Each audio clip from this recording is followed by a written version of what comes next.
નમસ્કાર દર્શક મિત્રો, બોટાદ દસ્તક ન્યૂઝમાં આપનું હાર્દિક સ્વાગત છે અને હું છું એલડી મકવાણા। આપ જોઈ રહ્યા છો બોટાદ દસ્તક ન્યૂઝ।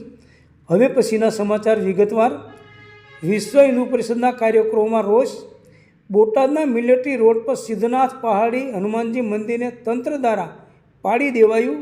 સાધુ સંતો અને વીએચપી દ્વારા અધિક કલેક્ટરને આવેદનપત્ર આપવામાં આવ્યું। બોટાદમાં હાલમાં ડિમોલેશનની કામગીરી શરૂ કરવામાં આવી છે, ત્યારે બોટાદથી દૂર મિલિટરી રોડ પાસે ટેકરી પર સિદ્ધનાથ પહાડી હનુમાનજી મંદિર ઘણા વર્ષોથી બનાવવામાં આવ્યું હતું। આ મંદિર તથા ગુરુની સમાધિ તથા ફરતી વાડ તથા ફરતા વાવેલા વૃક્ષો દબાણના નામે તેમજ હોસ્પિટલ બનાવવાના નામે સવારના 5 વાગ્યાની આસપાસ સરકારી તંત્રના અધિકારીઓ દ્વારા તોડી પાડવામાં આવ્યા હતા, જેના કારણે સાધુ સમાજ તેમજ વિશ્વ હિન્દુ પરિષદ તેમજ હિન્દુ સમાજમાં ખૂબ જ રોષની લાગણી ફેલાઈ છે। હોસ્પિટલના નામે બોટાદમાં કેટલાય મંદિરો તોડવામાં આવ્યા છે, તેવો વિશ્વ હિન્દુ પરિષદ દ્વારા આક્ષેપ કરવામાં આવ્યો છે। ત્યારે બોટાદ ખાતે વિશ્વ હિન્દુ પરિષદ તેમજ સાધુ સંતો તથા હિન્દુ સમાજના નાગરિકો દ્વારા બોટાદ અધિક કલેક્ટરને આવેદનપત્ર આપવામાં આવ્યું છે, જેમાં માગ કરવામાં આવી છે કે હવે પછી હિન્દુ સમાજના મંદિરોને ટાર્ગેટ કરવામાં ન આવે। જ્યાં ખરેખર દબાણ છે ત્યાં ડિમોલેશન કરવામાં આવે અને દરેક નાગરિકોને સમાન રાખવામાં આવે। જો હિન્દુ સમાજના મંદિરોને ટાર્ગેટ કરવામાં આવશે તો ના છૂટકે આંદોલન કરવાની ફરજ પડશે, તેવી પણ ચીમકી ઉચ્ચારવામાં આવી છે।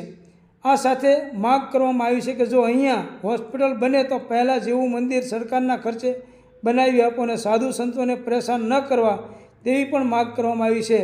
આ અંગે સાધુ સંતો દ્વારા હવે પછી મંદિરો તોડવામાં આવશે કે સાધુ સંતોને પરેશાન કરવામાં આવશે તો ઉગ્ર આંદોલન કરવામાં આવશે, તેમ બોટાદ વિશ્વ હિન્દુ પરિષદે ચીમકી ઉચ્ચારી હતી। સૌજન્ય દિવ્ય ભાસ્કર, બોટાદ દસ્તક ન્યૂઝ, એલડી મકવાણા, બોટાદ। હવે દોસ્તો, ખાસ વાત એ છે કે હિન્દુના મંદિરો તોડે તો મુસ્લિમે ખુશ થવાની જરૂર નથી, અને મુસ્લિમોની મસ્જિદો તોડે તો હિન્દુઓને ખુશ થવાની જરૂર નથી। આ સરકાર ખરેખર વારા ફરતી બધાનો વારો લેશે, એટલે કોઈએ ખુશ થવાની જરૂર નથી।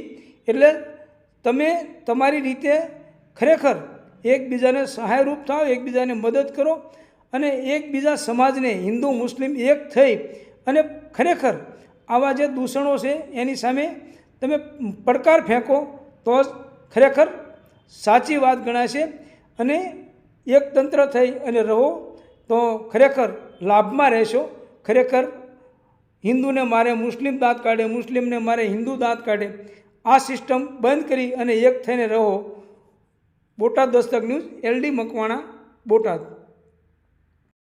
હું કુસુમ ભારતી, પંચનામ દસનામી અખાડાની અવાન અખાડાની છું।